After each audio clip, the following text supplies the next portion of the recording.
Hey, hello. Welcome to today's webinar titled From Planning to Practice, Advancing Adaptation Implementation in Canada's Natural Resource Sectors.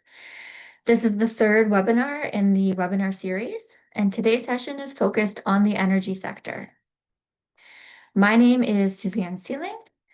I'm with the Climate Risk Institute, and I will be the facilitator for today's webinar. I would like to take a moment to acknowledge that I live and work on the traditional lands of the Adaptation, Anishinaabe, and Wenapate First Nations within the Robinson-Huron Treaty Territory. I honor the enduring presence of Indigenous peoples on this land and their continued stewardship of it. For today's webinar, I have my colleague with me, Charmin, and my project partner, who will provide support. We'll be available during the webinar if you have any questions. You can locate our names in the chat box using the drop-down arrow and send us a message.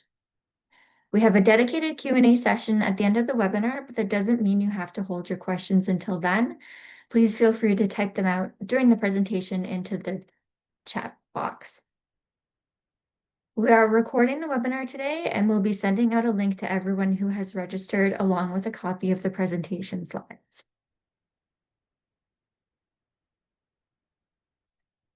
For those of you who are less familiar with us, the Climate Risk Institute is a nonprofit, academically affiliated organization. Our team delivers services focused on advancing practice in areas of climate change risk assessment, adaptation planning, policy evaluation, and resiliency. We run programs and develop and coordinate projects to mobilize knowledge, improve capacity, and increase climate resilience across different sectors and regions of Canada. We work closely with many partners across the country and internationally, and leverage the knowledge and skills of a strong group of associates.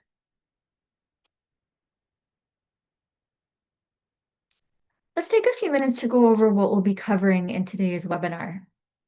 So first, we'll start by asking the question of why we're here. Why are we focusing specifically on adaptation implementation?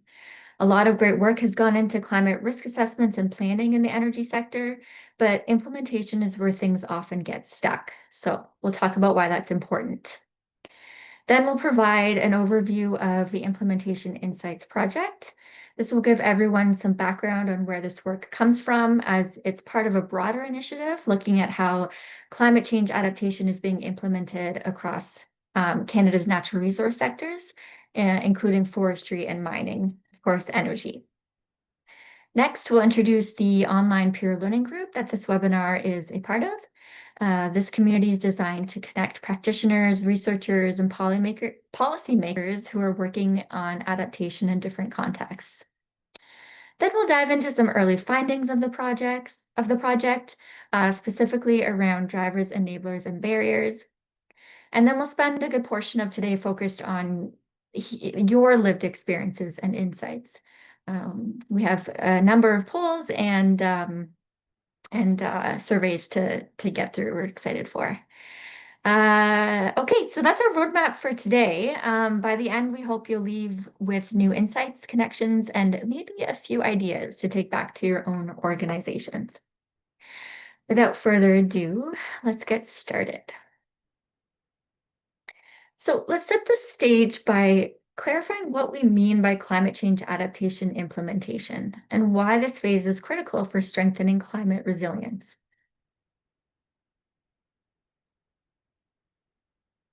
Climate change adaptation implementation is the step where planning turns into action. It's a step within the whole adaptation planning process. And it's really the phase or the stage where we put strategies on the ground to reduce risk and build resilience. As the graphic shows, it's part of a continuous cycle, starting with understanding impacts, planning a response, implementing solutions, and learning from the experience. While Canada has made strong progress in assessing risks and developing plans, implementation is still lagging, and many strategies remain on paper, with limited resources and coordination to bring them fully to life. Let's talk about the distinction a little more between planning and implementation. So, as mentioned in the previous slide, adaptation planning aims to understand what needs to change and why before investing in on-the-ground measures.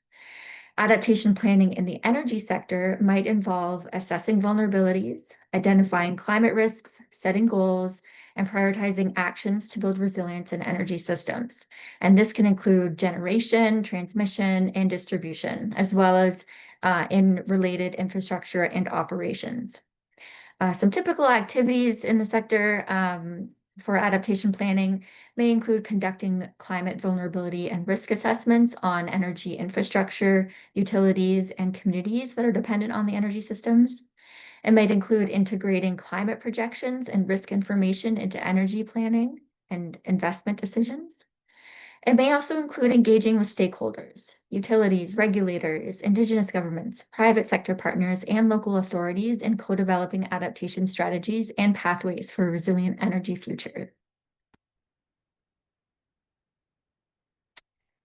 Whereas adaptation or complementary, really, adaptation implementation involves moving from strategy to practice. This is where we actually do the adaptation work.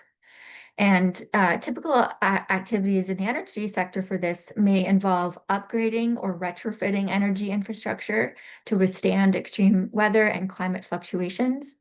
May also include integrating climate resilience into energy system design standards and operational procedures, or diversifying energy sources and storage systems to reduce vulnerability to climate disruptions.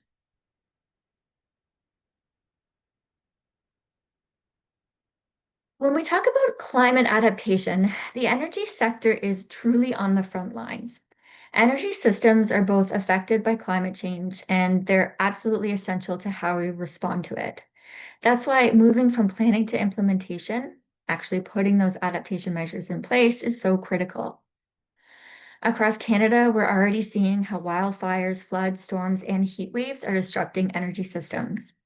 Wildfires in Western provinces have damaged transmission lines and forced emergency shutdowns, while intense storms and flooding have caused extended outages in Atlantic Canada. Heat waves are straining grids, increasing demand at the same time that generation capacity can be reduced. So, adaptation isn't a distant concept. It's about keeping the lights on and maintaining safety and reliability as these risks intensify. The energy sector also powers every other part of the economy, from healthcare to transportation to digital infrastructure. So when energy systems fail, the ripple effects reach everyone. And that's why taking adaptation from planning to practice is essential. It will protect critical infrastructure, ensure consistent service, and support both communities and economic stability. It's also about public trust. People expect energy to be reliable even under extreme conditions, and adaptation implementation is how we deliver on that expectation. I'll go over the project that's the broader initiative of this webinar. So, with support from Natural Resource Canada's Climate Change Adaptation Program, CRI is leading implementation insights. This project is focused on advancing climate change adaptation implementation in Canada's natural resource sectors. Specifically, we're focusing on forestry, energy, and mining. And as part of this project, we're focusing on really what drives or hinders action. So, what are the motivations, the supports, and the barriers that decision makers and practitioners experience when moving from planning to implementation? That's what we're setting out to understand. Our goal is to turn these insights into practical tools that help to close this gap between knowing what needs to be done and actually doing it. To do that, we're taking our findings and all of the information and feedback we're receiving through practitioner engagement to develop sector-specific knowledge products. We don't know what those will look like yet. We will hold additional virtual sessions to gather your ideas and input too. That will occur in next year. Okay, this slide outlines the key components and outputs of our work. So at the project onset, we developed a national framework and catalog to define and characterize DEBs, drivers, enablers, and barriers in the three focus sectors. Then we compiled examples from forestry, energy, and mining to identify recurring DEBs in practice. We're currently in the process of engaging sector experts to confirm and refine DEBs based on real-world experience. We, as part of the project, have launched a cross-sector online community to sustain collaboration and help peer learning. We will, as I mentioned, continue to conduct practitioner engagement by hosting webinars and further sessions. And then in the final year of the project, we'll summarize our key findings to address barriers, strengthen enablers and drivers, and then finally create those sector-specific tools that we've mentioned. I do want to take some time to just tell you about the online peer learning group. It's a key output of this project, and it's free and it's online. It's called Advancing Adaptation, Implementation in Natural Resource Sectors. The platform's hosted on CanAdapt, and the peer learning group is open to all natural resource sectors. Of course, we'll be populating it with information that we produce and develop from this project. And the goal of the hub is to really create a shared space where practitioners can learn from one another, access useful resources, and collaborate. As I mentioned, it's free and open to anyone interested. I'll actually just do a short walkthrough for you, and then I have some questions for the audience. Okay.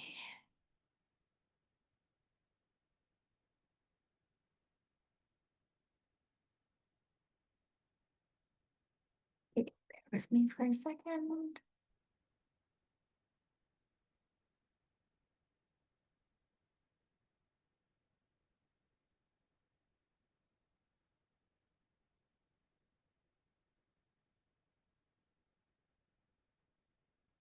Okay. Okay. So Sharman will put the URL in the chat box, and you'll certainly receive it in the follow-up email after this webinar. But in your preferred browser, you'll enter canadapt.network, and to take it directly to the peer learning group, it's /adaptation implementation. And here you'll see that it provides to visitors, if you don't have an account, it just provides information about the group. So to access the full features and services, you'll either sign in or you'll need to create an account. So I'll just go ahead and sign in.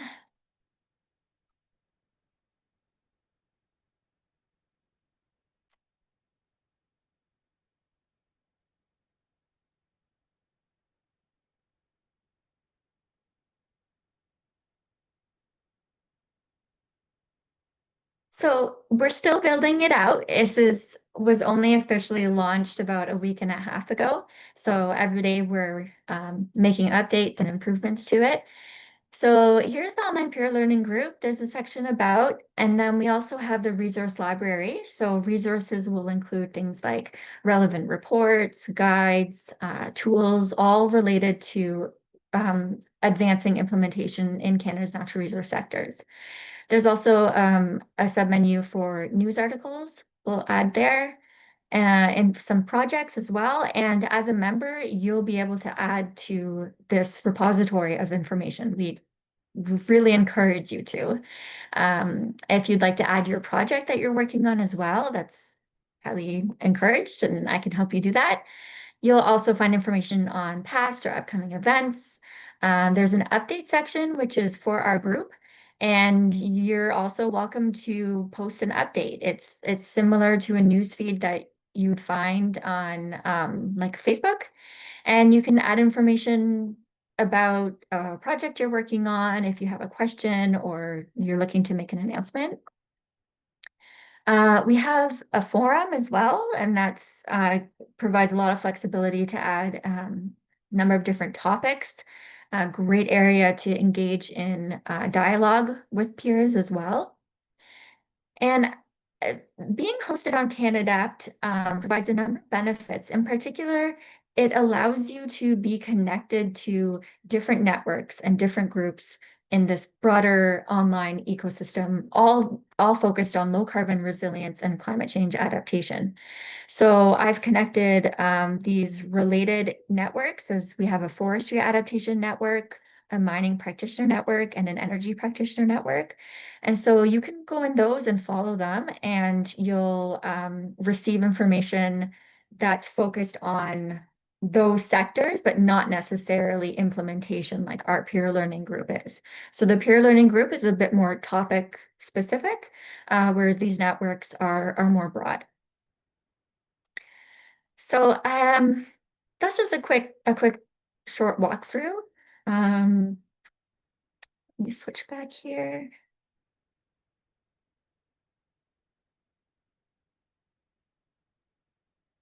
Okay. And Sharman, I'll let you share the slides again. Okay, we have some questions for you. Get them up here, bear with me. Okay. So the first question is, how familiar are you with the Advancing Implementation Online Peer Learning Group? I'm already a member, I've heard about it, but haven't joined, or this is my first time hearing about it.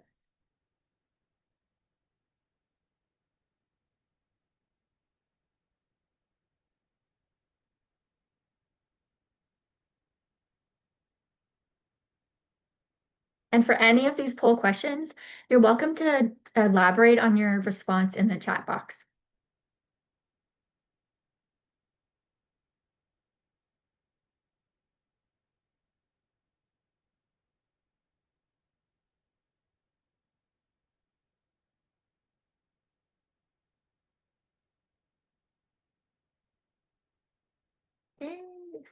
'Give it 5 more seconds.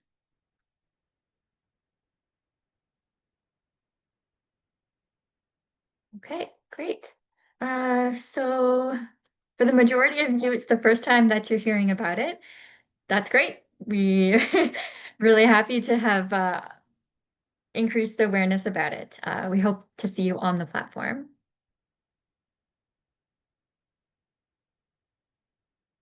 Next question.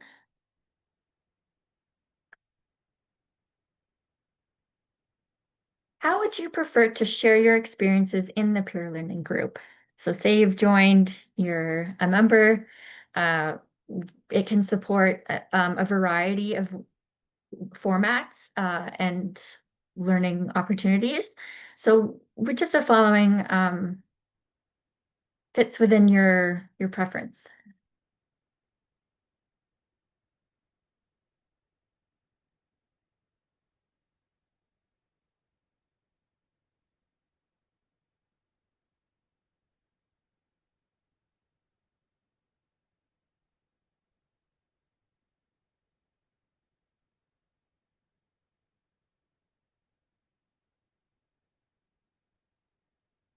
Five more seconds.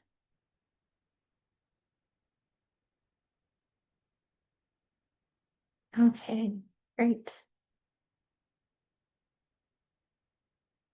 Uh, okay, informal drop-in sessions seems to be a popular one, followed by written post discussions.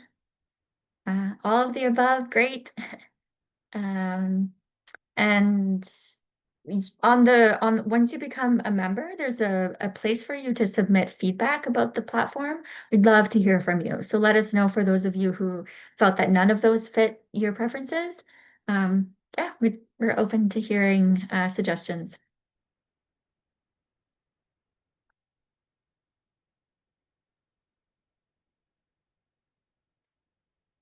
What would motivate you to participate in this peer learning group? Learning from peers, sharing your own work, networking opportunities, access to new tools and resources, or recognition or collaboration opportunities.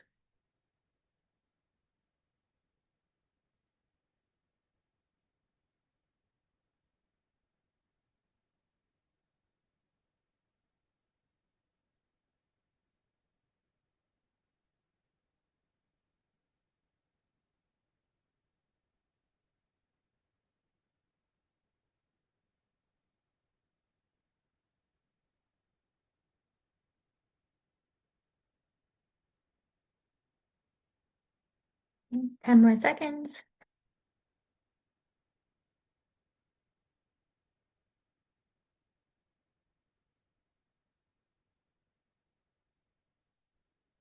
Right.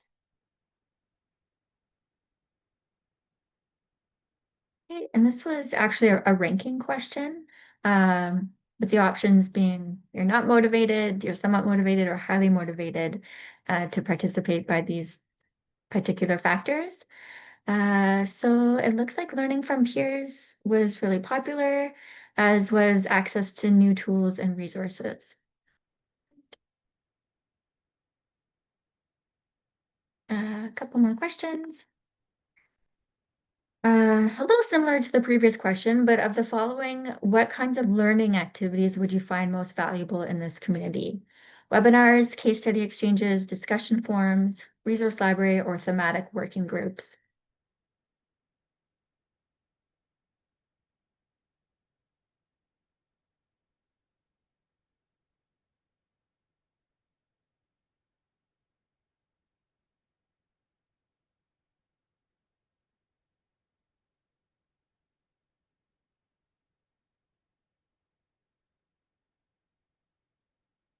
10 seconds.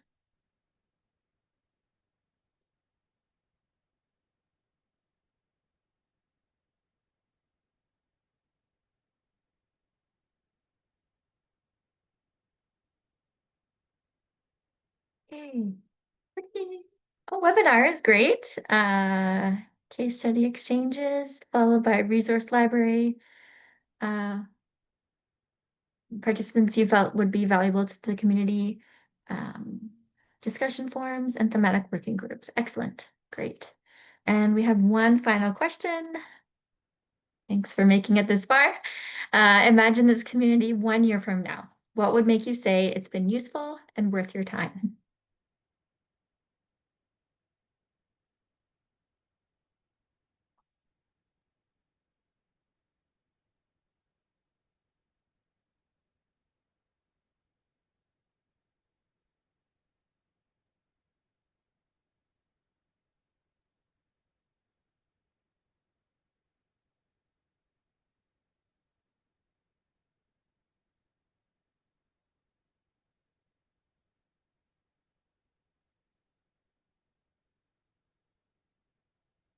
I'll give you 10 more seconds for this one.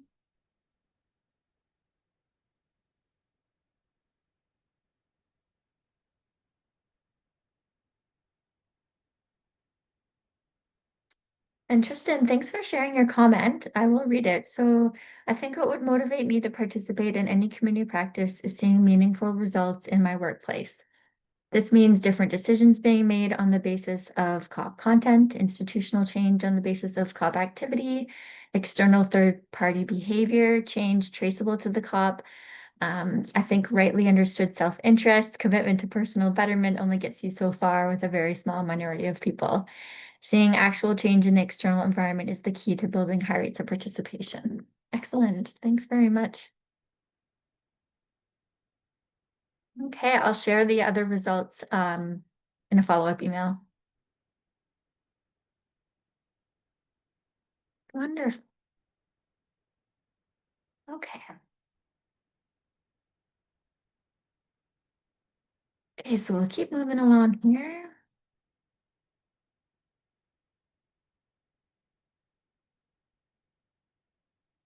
Okay.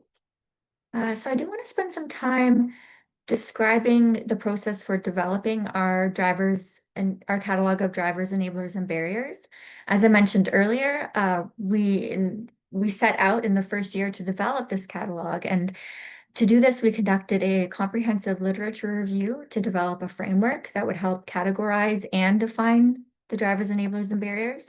And what we found early on was that these terms are not very well defined in the literature. And so I'll get to in a little bit what we set as our definitions for these terms.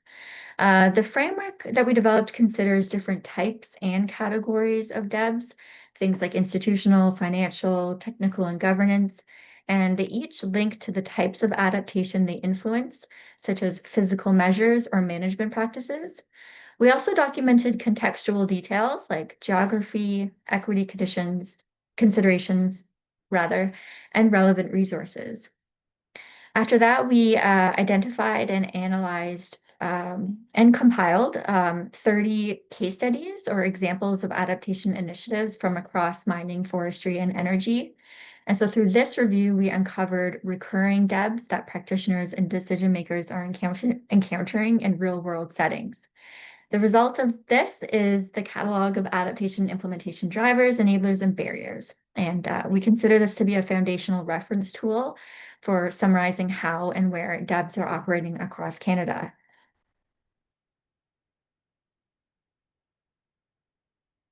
As I mentioned, when we talk about drivers, enablers, and barriers, or DEBs, what we're really talking about are the forces that shape how adaptation moves from plans to action.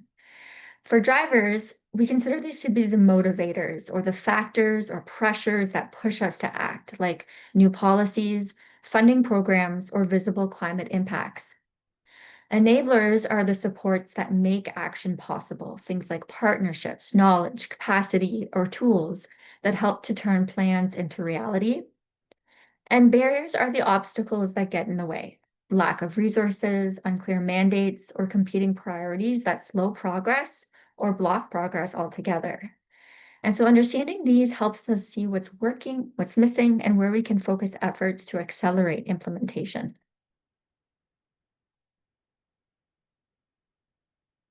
And I'll provide some examples for you in the context of the energy sector.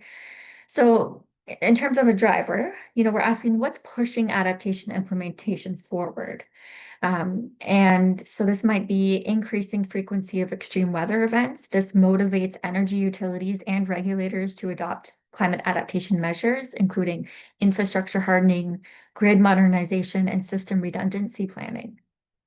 For enabler, what makes adaptation implementation possible? This might be availability of funding, data, and technical guidance through national and provincial energy and infrastructure programs, and also enables utilities, Indigenous communities, and municipalities to implement resilience projects, such as substation upgrades, distributed energy systems, and climate-informed maintenance planning. However, what might be holding back implementation in the energy sector? This could be limited staff capacity, competing investment priorities, a lack of long-term climate performance data. This all makes it difficult for energy sector organizations to plan, finance, and evaluate measures effectively.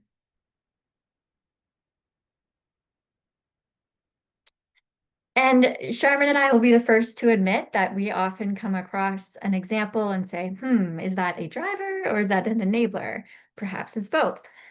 So to help you with understand this distinction, we can think about a driver as like say a driver can be funding and funding can also be the enabler. And so how can this be? Well, at the high level category, sure, you read funding, but it's really where the details come in and the context surrounding it that reveals whether it's acting as a driver or an enabler. So as a driver, funding can motivate or trigger action. In this instance, it could be like when new grants or incentives create pressure or opportunity for organizations to move from planning to implementation. So organizations might be asking, saying, we're acting now because funding is available. As an enabler, funding can support or sustain action, for instance, by providing the resources needed to implement a project that was already planned. They might say, we can implement this because we have the financial means. So at a high level category, funding falls within driver and within enabler, but we think of driver as the motivation to act and enabler as the means to act. Another key finding of our work so far is that we're finding that drivers are also acting as barriers. And so as an example here, As a driver, the factor motivates or pushes adaptation action, as I mentioned.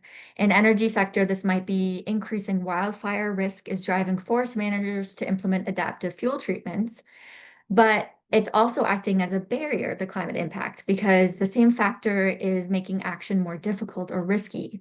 Wildfire risk drives adaptation, but also damages infrastructure or it consumes staff capacity, which limits the ability to act. So in this case, that climate impact, the increasing wildfire risk, is acting as both a driver and as a barrier. So, in short, the same condition can both motivate and constrain adaptation, depending on the timing, the scale, or the capacity. Okay, now let's take a look at our preliminary findings that make up the DEB catalog. In developing our preliminary list of drivers, we identified 9 key areas spanning 28 distinct types of factors that are pushing adaptation implementation forward. And this is results from all 3 sectors, so 30 case studies, mining, energy, and forestry. And some of these are environmental, like increasing frequency of climate hazards and extreme events that are creating urgency for action. Others are economic, such as ESG pressures, market competitiveness, and funding opportunities. We're also seeing geographic and operational drivers, for example, location-specific risks or the need to modernize aging infrastructure. On the policy and governance side, national mandates and accountability frameworks are providing top-down momentum. Technological advances are also another important driver, offering better data and forecasting tools, while social and cultural factors, in particular partnerships and Indigenous collaboration, are shaping action from the ground up. Finally, capacity building and ecosystem co-benefits are emerging as strong motivators. Organizations seem to be recognizing the value of skilled teams and nature-based solutions that deliver both environmental and community gains, for instance. So really what this is, the drivers that we've identified to date are showing that adaptation isn't being motivated by a single factor either. It's a mix of pressure, opportunity, and values that are working across sectors. So this slide shows the results of the energy sector case studies alone, isolated from the other sectors. In the energy sector, the findings highlight that multiple adaptation drivers are at play, but climatic and environmental factors are really dominating far more than any other category. Keep in mind, this was just a sample of 10 case studies, and as we, complete our review of our survey responses and our engagement, we'll be able to inform that list and shape it with a new version. So I think the most frequently cited driver within the climatic and environmental factor area relates to climate change impacts and risks, and things like rising floods, storms, wildfires, and droughts. In one case study, the case of Calgary and Edmonton, these climatic events have caused power and telecommunication outages during wildfire evacuations. So this really vividly demonstrates how environmental change directly threaten infrastructure reliability, community safety, and continuity of operations. So this growing awareness of these vulnerabilities in this case, drove utilities and municipalities to invest in resilience and redundancy measures.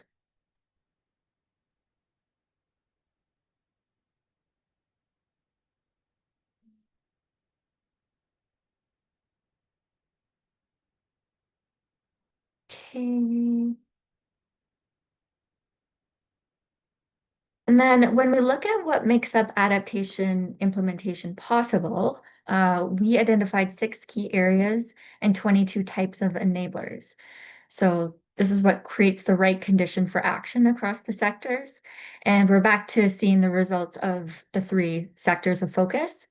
At the governance level, for example, strong leadership and coordination is shown to ensure adaptation is integrated into broader policy and planning.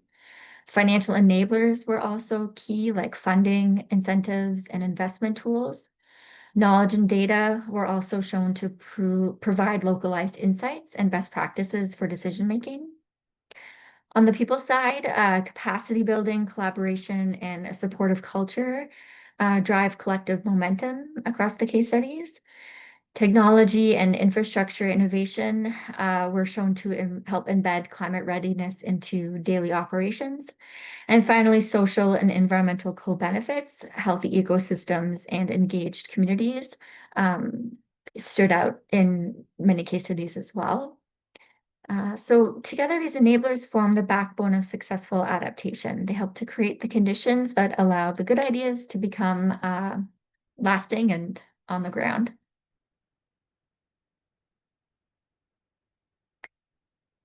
So our enablers in the energy sector specifically were driven by multiple enablers, mainly led by knowledge, data, and tools, followed by governance and policy, and then people, financial, and technological were cited 6 times or more.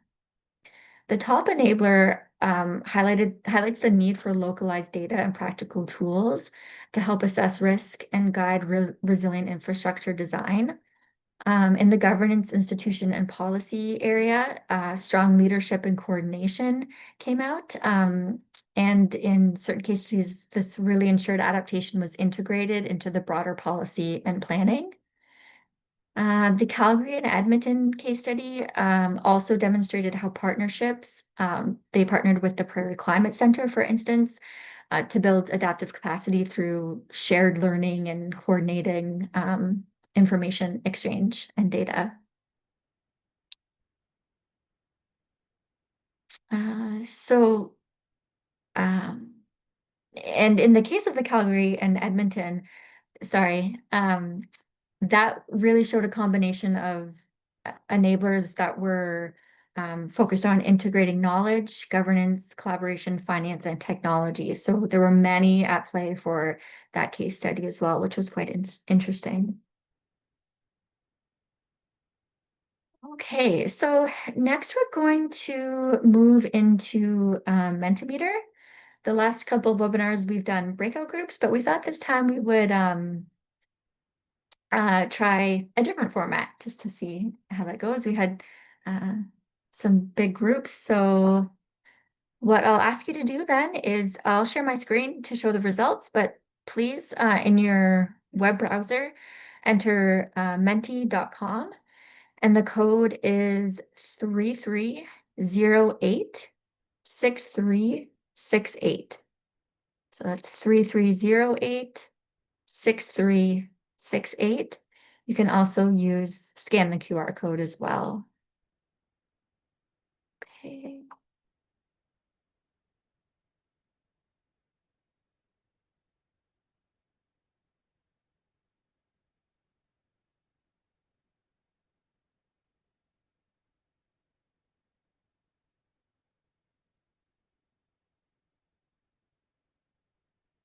Okay, so our first question is about you. Well, they all are about you, but we'd like to know what part of the energy sector best represents your work or your experience. Of course, it's not an exhaustive list.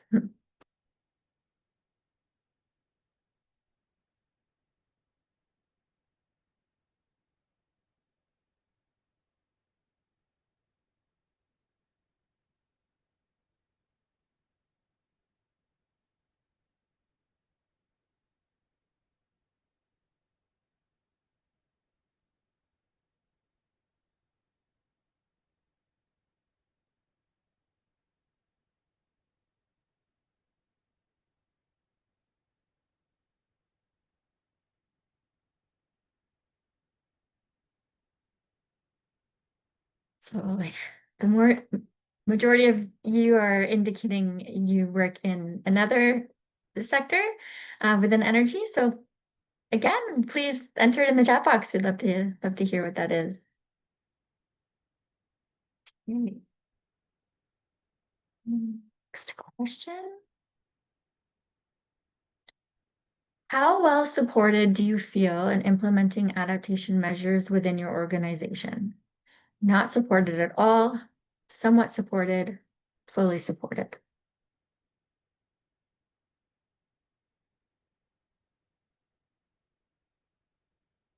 And we know that support can wax and wane, of course. A lot of drivers for that. So just think of currently in your current time at work right now.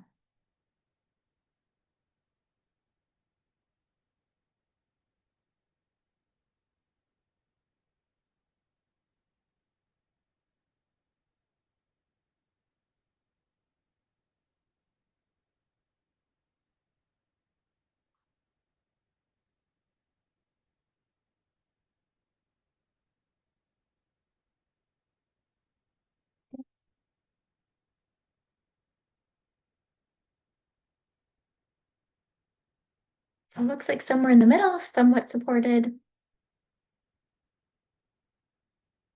I don't have a timer showing on this, but I'm going to move on to the next question. It seems the responses are slowing down here.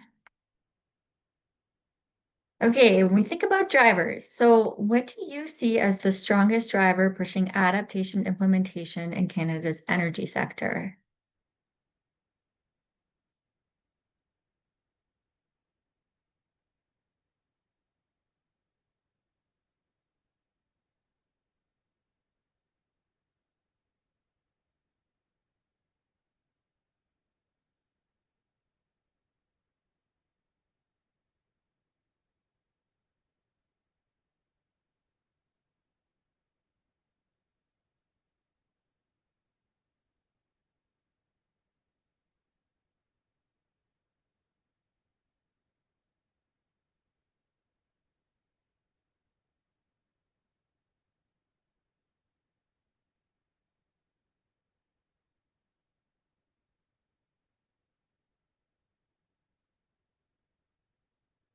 So the majority responded to climatic and environmental. That's for instance, climate impacts and risks, followed by policy, regulatory, and governance. And economic came in at third. Thanks. Okay, we'll move on to the next question. And now this is in your experience. So what's the biggest driver pushing adaptation forward in your experience? This is a short answer question. So and right, what comes to mind?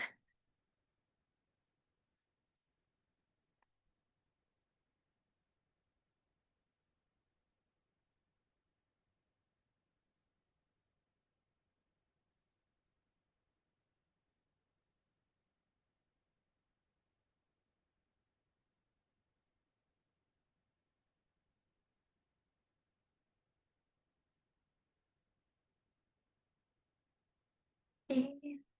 Environmental spills, risk management, a lot of risk management, climate impacts.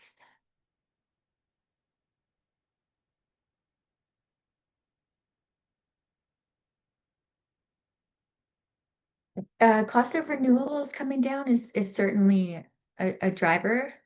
We've been caught that in a few case studies as well. So yes. Um, extreme weather, policy, obligation to present adaptation plans for funding. Some great ones coming in.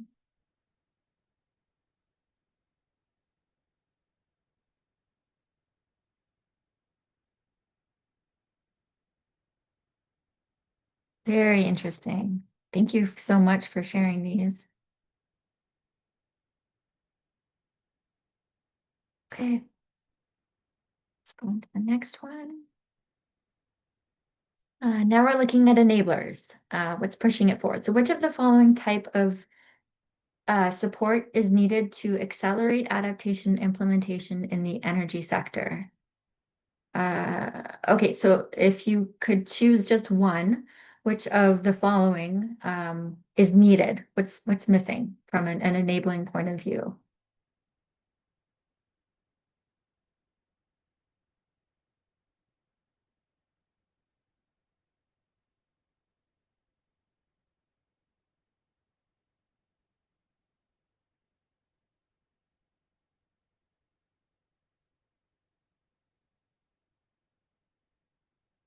Long-term funding certainty certainly coming in as the most common considered need support.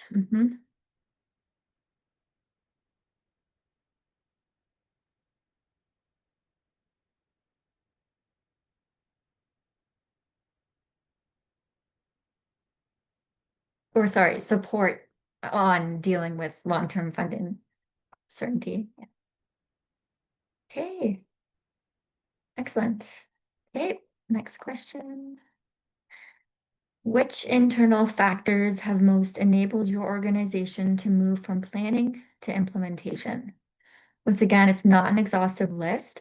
There's certainly others, but we would just like to hear your opinion on the ones on the screen. So dedicated funding or budget line for resilience projects, strong leadership commitment to climate risk management, access to climate data projections and technical tools, cross-departmental coordination, partnerships with Indigenous governments, municipalities, or research organizations.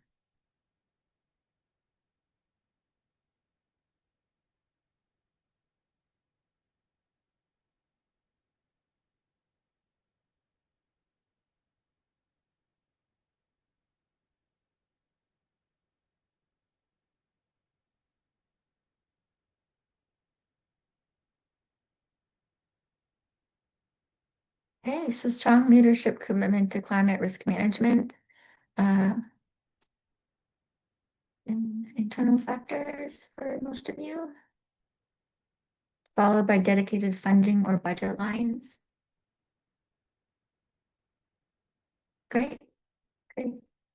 Okay, that's the last question for here. Let's just see.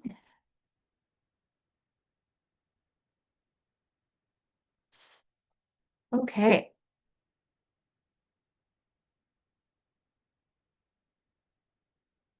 I'm just gonna check the chat box while Charmin shares the slides again.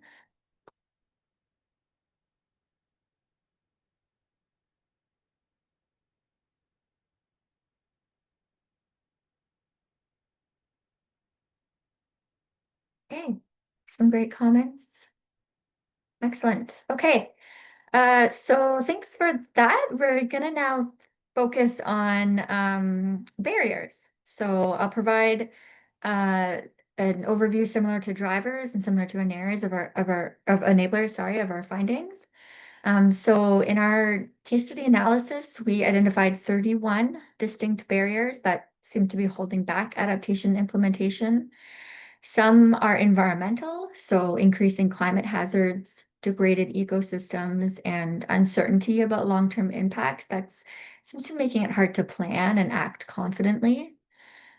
Geographic and biophysical constraints like remote or rugged terrain and uneven regional capacity also seem to limit what's feasible on the ground.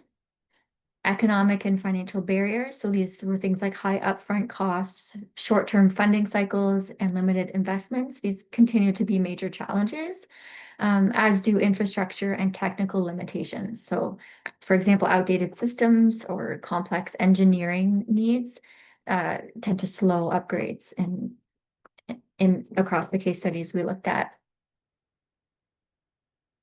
And then for the energy sector, um, several consistent themes emerged across our case studies, showing that challenges are not only technical, but they're also organizational, financial, and systemic. The most frequently cited barrier, which is mentioned 5 times, was the impact of climate and environmental risks themselves. Um, Not only are extreme weather events motivating adaptation, but as I've mentioned a few times, it's disrupting operations and diverting resources away from the long-term resilience work that has started for so many. Another major theme was limited internal capacity and expertise. Organizations often lack dedicated staff trained in climate risk management or in operating new, more resilient technologies like microgrids. This was clearly demonstrated in the resilient electricity and ICT infrastructure case study from Calgary and Edmonton. So in this case study, utilities struggled with constrained technical capacity and overstretched teams. Without staff who specialized in adaptation, implementation progress was slow and fragmented. Financial challenges were also among the top barriers. Adaptation projects, especially infrastructure upgrades, tend to require high upfront investments with benefits that accrue over time. So, in the same Calgary and Edmonton case study, utilities reported that the uncertainty around return on investment and the undervaluing of long-term resilience benefits in budgeting processes really made it difficult for them to secure consistent funding.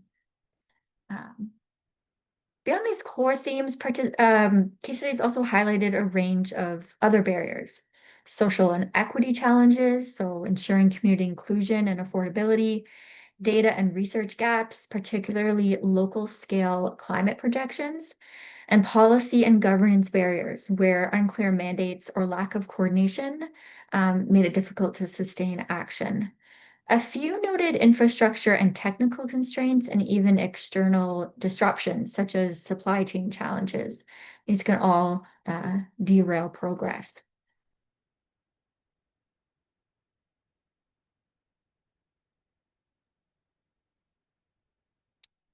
Okay, so we're gonna head back into Menti and have some questions on barriers. Bear with me.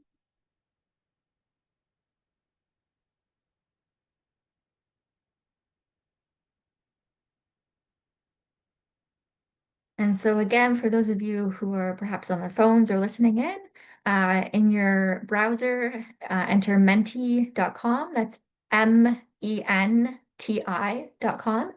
And the code is 33086368 to access this particular quiz.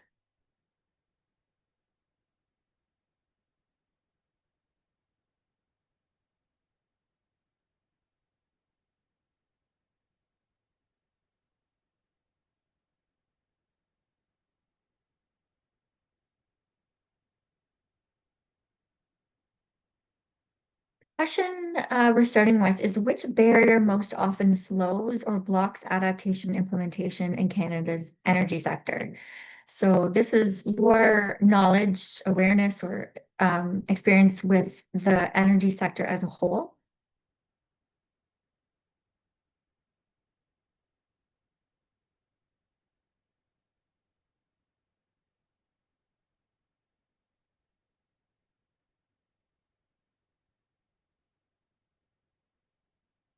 Policy, regulatory, and governance barriers are coming in.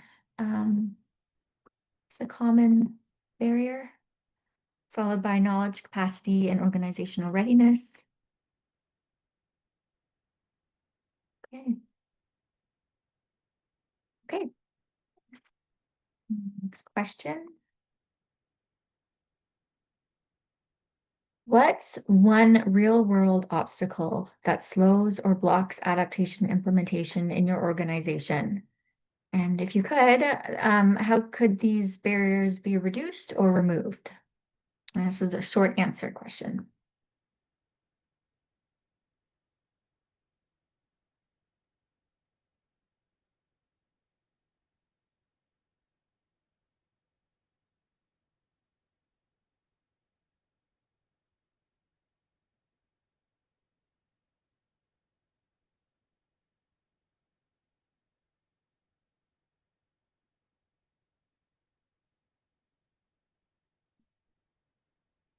Okay, so we have funding, team approach on obstacles, access to areas of implementation, not having a common goal, resource knowledge and capacity, partnerships and collaboration to connect experts with users.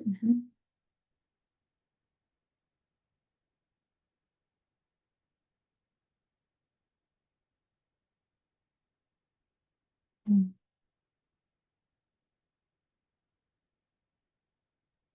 Oh, sometimes the screen is getting blocked, says my project partner. I'm not sure why I think I've just been working Zoom and my computer too hard the last couple of weeks.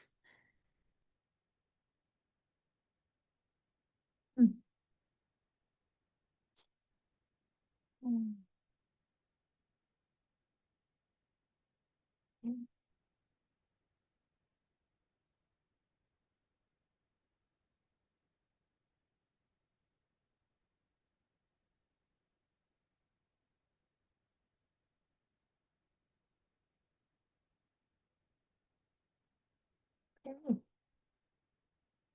Thank you, everybody.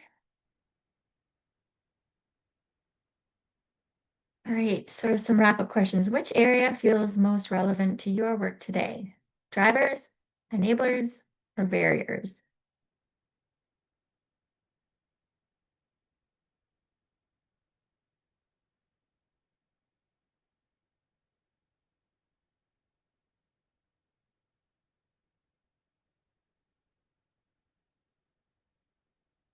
Mm.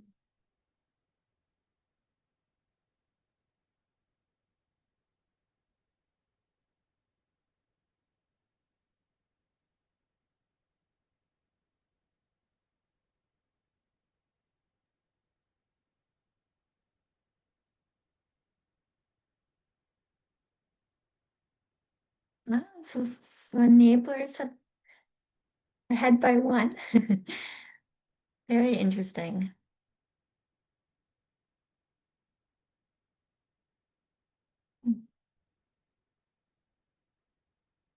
Okay, thanks for participating. I think we have one more question. What's one new insight or example you'll take back from today's discussion?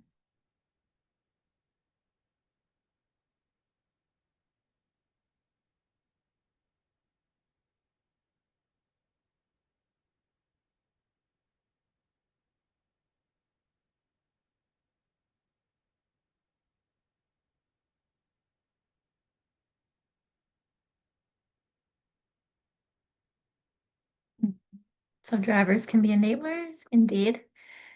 The sector has similar experiences. Implementation barriers. Barriers are tough to overcome, indeed. Indeed.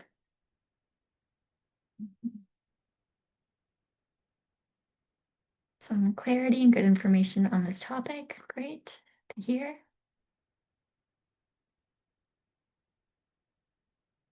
Innovation isn't just about new tools, it's about creating the conditions where those tools can be trusted, tested, and adopted. Overcoming barriers.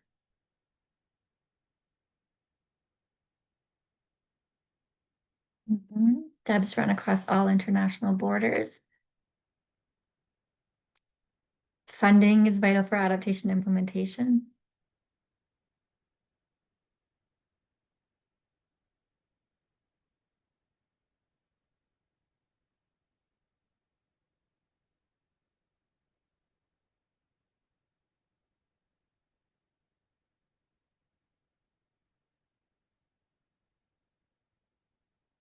Great. Thanks for those. Thanks for participating. That's the end. Yep. Okay. So we're gonna likely end a bit early today, but certainly we have time for questions or comments, and we'll also let you know how you can stay involved going forward. Um,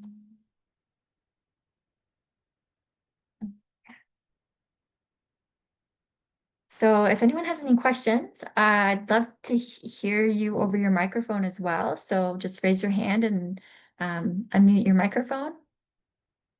And of course, the chat box is there for you. While you're thinking of any questions or comments, I'll just switch the slide to show you how you can stay involved. Mm.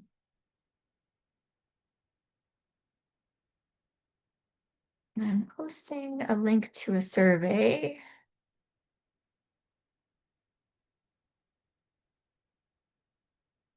Okay.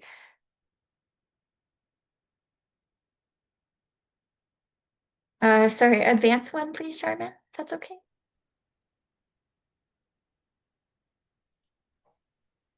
Sorry? Just advance the slide. Okay. Well, I will let everyone kind of take an opportunity to think of questions, but to stay involved, so we have one more webinar this month. Of course, under the peer learning group, we will be reviewing all the feedback that we received from across the webinar series to see what type of learning opportunities are of most interest. So perhaps that is a monthly drop-in meeting or something more formal. So we'll keep you posted on that. We also have sectoral surveys. I posted the energy sector survey in the chat box. It's a little lengthy, but it is very comprehensive and will provide a lot of useful information for us. And I do just want to emphasize you are the ones working on this, right? You are on the ground. You have the knowledge. Sharman and I are just picking up all the pieces and trying to understand it all. So please note that what you share, whether it's in the peer learning group, it's in our webinars, or it's in the survey, or an email, it's going to go a long way into shaping this work, and in particular, shaping the outcome, which we hope are very useful resources for practitioners. And then, of course, there's join the online peer learning group. So, yeah, that link was posted in there as well. Okay, Suzanne, you have questions? one. Yes, You have a hand up. yes, you are good. Thanks so much, Suzanne and everyone. That was really helpful. I had apologies if you've already mentioned it. You gave a really helpful overview of the different drivers based on the case study, drivers and other factors based on the case studies. Are you able to share that? Is that gathered in like a paper or something? That would be really interesting to review. Yes, good question. So we're still that what we're doing is we're validating the information. So what we presented here was what Sharman and I, our own analysis using publicly available information. So, researched and found these case studies, and then we analyzed them and pulled out what we think. We're currently in the process of validating that information with the case study proponents, so the authors and those who are involved in the case study themselves. Also recognizing that some of these case studies are a few years older. So it's a great opportunity for us to touch base and see if there's any new information that we can use. So the answer is yes, just not yet. We'd like to just make sure the information that we have there is finalized. And I mean, maybe an Excel format is of interest to folks, but we'd like to take that and turn it into something maybe interactive, or that'll be part of the final year. If you would like, Jorg, I can send you like a draft copy of the catalog that we prefer isn't distributed. Once the information is validated, I could send that to you. That sounds great. Yeah, but no rush. Thanks so much. Okay. Yeah, thank you.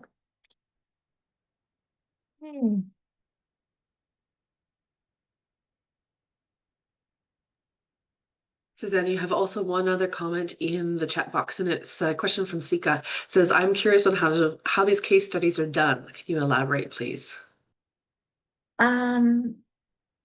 Done. I think as in how we identified them, perhaps. Yeah. So a key source for us was actually Canada's map of adaptation actions. So that was a project that CRI has been involved in the past. And there's, I think, over 300 case studies. I'll also provide that as a resource in a follow-up email. There's like over 300 case studies across Canada, and it breaks the information down by the different phases of the adaptation planning process, which I find so wonderful. And so we reviewed that list and identified just the three sectors of interest. And then we also identified some in case studies, talking to peers and other colleagues and so forth. Sharman, anything else to add there? I think that was really it.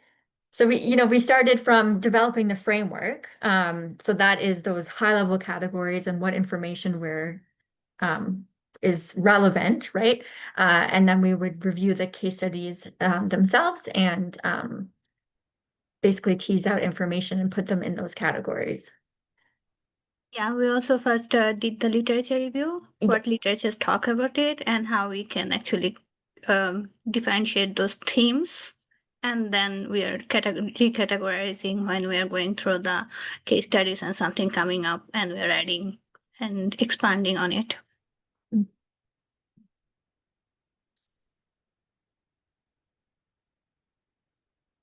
Okay. Okay, yes, I hope that helped. Okay, well, if there are no other questions for now, we'll wrap it up. Like I said, we'll be distributing a recording of the webinar, a copy of the presentation slides, and a few other key resources that were mentioned. We really hope to see you in our online peer learning network and also at our future engagement events on this topic. Thanks to my project partner, Charmin, and thanks to all of you for being here today. Have a And I wonderful day. also wanted to add Yep. that we'll be very grateful if you could participate in the survey and add your insights to that. That is going to be like huge help for us to come up with the top lists.